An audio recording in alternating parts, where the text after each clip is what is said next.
तो चलिए student, welcome करता हूँ आप सभी का एक बार फिर से मेरे इस यूट्यूब चैनल में।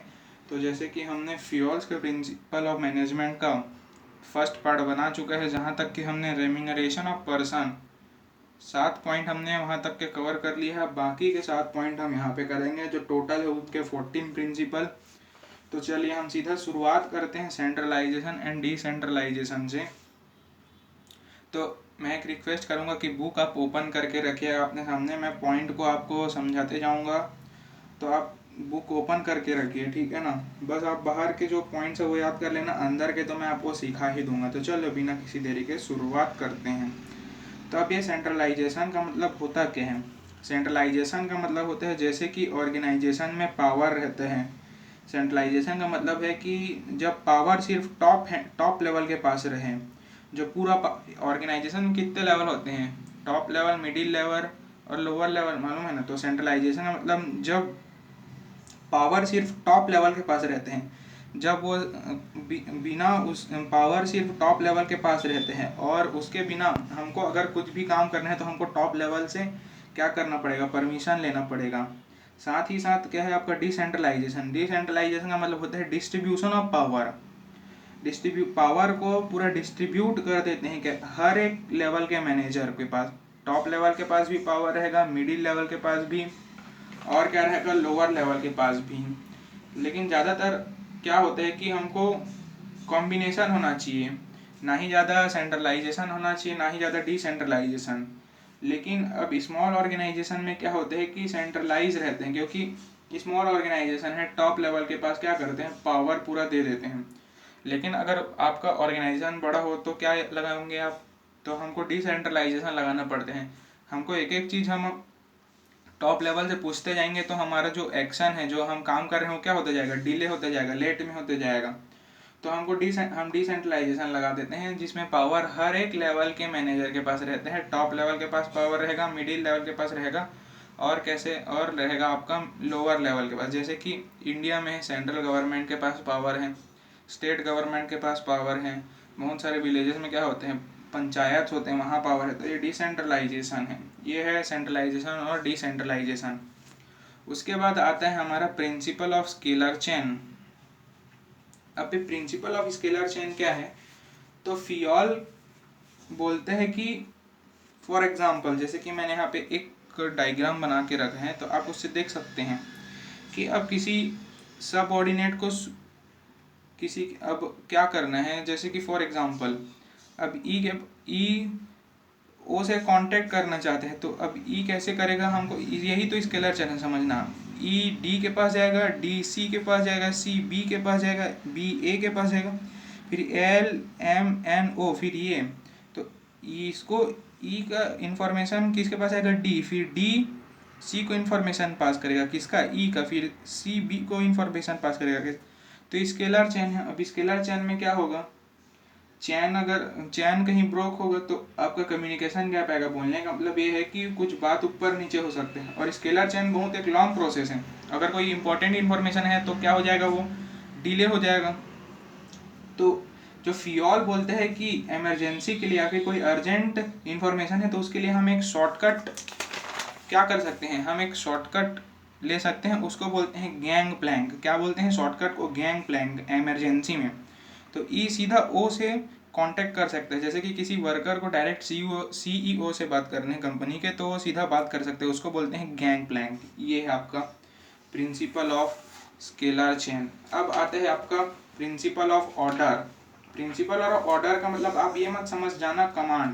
प्रिंसिपल ऑफ ऑर्डर का मतलब होता है कि हमको सही तरीके से अरेंजमेंट करके रखना है मैन एंड मटेरियल का। फॉर एग्जांपल, जैसे कि एक बड़ा सा दुकान है, अब वहाँ पे क्या होगा, अब कोई कस्टमर आया, चिप्स का पैकेट रखा हुआ है एक जगह में, अब फिर वो अगले दिन आते हैं, देखते हैं चिप्स का पैकेट कहीं और रखे हैं। तो ऐसा नहीं होना चाहिए, अरेंजमेंट सही से होना चाहिए कि एक सामान एक ही जगह रहना चाहिए हमेशा।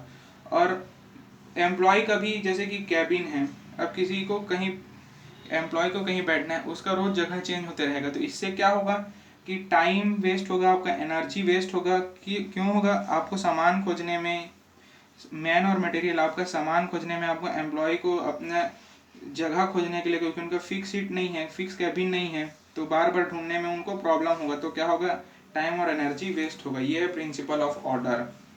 उसके बाद आता है आपका प्रिंसिपल ऑफ इक्विटी। अब प्रिंसिपल ऑफ इक्विटी बोलने का मतलब ये है कि हमको जो भी एक ऑर्गेनाइजेशन में अगर कोई भी एम्प्लॉय काम कर रहे तो उसको हमको बराबर ट्रीटमेंट देना है, हमको समान भाव से उनसे ट्रीटमेंट करना है। ऐसा नहीं कि अगर वो मेल है तो उसको अच्छा ट्रीटमेंट दो, फीमेल है तो गलत, ऐसा नहीं। रिलीजियन के बेस में हम डिस्क्रिमिनेशन नहीं कर सकते, ना ही लैंग्वेज के में, ना ही अगर उसका cast upper caste lower caste उसके बेसिस में हम एम्प्लॉय को नहीं जज कर सकते, ना ही नेशनलिटी के। तो हमको हर एक एम्प्लॉय को जो भी ऑर्गेनाइजेशन में काम कर रहे हैं तो उसको क्या होगा, उसको हमको एक बराबर ट्रीटमेंट देना है, समान भाव से देखना, नहीं तो वो क्या हो जाएगा, वो डीमोटिवेट हो जाएगा और वो बराबर से अपना काम नहीं करेगा, कंट्रीब्यूट नहीं कर पाएगा।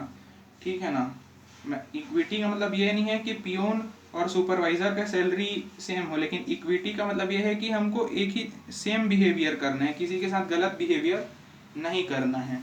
ये हो चुका है हमारा प्रिंसिपल ऑफ इक्विटी। अब आता है आपका stability of tenure of personal. ये पॉइंट थोड़ा ध्यान से समझना। सबसे पहले स्टेबिलिटी, टेन्योर का मतलब होता है टाइम। आप अपने बुक में नोट कर लीजिए, टेन्योर का मतलब होता है टाइम और पर्सनल का मतलब होते हैं क्या होता है, एम्प्लॉय। तो stability of employ for long time ऐसे बोल सकते हैं। तो चलिए मैं समझाता हूँ, आप ज़्यादा बस बुक देखते रहिएगा। तो ये क्या होता है कि किसी भी ऑर्गेनाइजेशन में हमको बार बार किसी भी एम्प्लॉय का बार बार ट्रांसफ़र नहीं करते रहना चाहिए। इससे अगर बार बार आप ट्रांसफ़र टर्मिनेट करोगे तो उनको क्या होगा, उनका जॉब सिक्योरिटी उनको लगेगा कि इनसिक्योर है वो। और बार बार कोई नया एम्प्लॉय को लाओगे, जैसे कि आप कहीं से ट्रांसफ़र हुआ एक एम्प्लॉय ए का, अब वो एक नए ऑर्गेनाइजेशन में आया तो उसके लिए वो नया ऑर्गेनाइजेशन क्या है, एक नया जगह है, तो उसको सेटल डाउन होने के लिए टाइम लगेगा और इससे आपका जॉब इनसिक्योर भी लगते हैं बार बार ट्रांसफ़र करने से। तो ये सब नहीं होना चाहिए, स्टेबिलिटी होना चाहिए। एक बार काम में लग गए तो लंबे समय तक के रहन देना चाहिए एक, तो इससे आपका मैक्सिमम वो काम कर पाएगा। ठीक है ना। Stability of tenure of personal का मतलब ये होते हैं। अब आता है इनिशिएटिव। इनिशिएटिव का मतलब होते हैं कि अगर कोई एम्प्लॉय अपना कुछ आइडिया या सजेशन ऑर्गेनाइजेशन में दे रहे तो मैनेजर को उसको वेलकम करना चाहिए। आइडिया ऑफ एम्प्लॉय को, जो अगर कुछ वो आइडिया दे दिया, कुछ सजेशन दे दिया, तो उसको एक्सेप्ट करना चाहिए मैनेजर को। तो इससे क्या होते हैं कि एक तरीके से इनिशिएटिव है, इससे सेल्फ मोटिवेशन आते हैं। सेल्फ मोटिवेशन आएगा, अच्छे से वो काम को परफॉर्म करेगा, तो क्या होगा, ऑर्गेनाइजेशन ज़्यादा प्रोडक्शन करेगा और प्रॉफिट भी ज़्यादा होगा। ये है आपका इनिशिएटिव।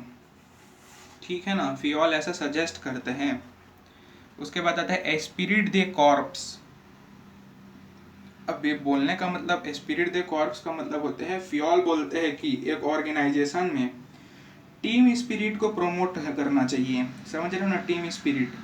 अगर कोई कभी गलत काम कर देते हैं तो उसको आपको मोटिवेट करके रखना है, या फिर अगर कोई अच्छा काम करते हैं उसको तो मोटिवेट करना है। अगर कोई कभी गलती से गलत काम हो जाते हैं, कुछ काम टाइम में नहीं हो पाते हैं, तो आपको उसको मोटिवेट करना है, ना कि उसको डिमोटिवेट नहीं करना है कि आप तुमसे काम नहीं हो पाता। यूनिटी होना चाहिए एक ऑर्गेनाइजेशन में, यूनिटी सबसे बड़ी चीज़ है।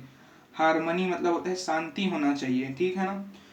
कॉपरेशन होना चाहिए, वही यूनिटी सब हर एक एम्प्लॉय के बीच में। और एक मैनेजर को कभी आई नहीं बोलना चाहिए। बोलने का मतलब ये है कि उसको हमेशा वी से डिनोट करना चाहिए। तब क्या होगा, एक ऑर्गेनाइजेशन के एम्प्लॉय के अंदर यूनिटी आएगा। किसी को ऐसा नहीं लगना चाहिए कि मैंने इसमें अपना कम हाथ बटाया है, ऐसे नहीं लगना चाहिए। हमेशा वी से डिनोट करना चाहिए अपने आप को। तो इससे म्यूचुअल ट्रस्ट बढ़ेगा एक दूसरे के बीच, एक दूसरे के बारे में वो अच्छा सोचना चालू करेंगे टीम मेंबर के बीच में। और इससे क्या होगा कि आपका प्रोडक्शन बढ़ेगा, कोई डीमोटिवेट नहीं हो पाएगा।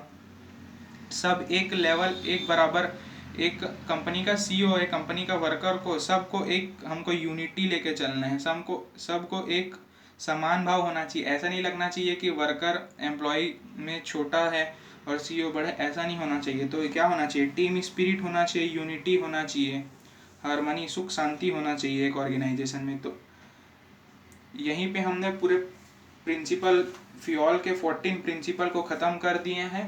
तो दोस्तों बच्चों, मैंने आपको बोला था कि हम पार्ट 2 में कवर कर देंगे और ये पार्ट 2 में हमने कवर कर दिया है। तो इसी के साथ थैंक यू।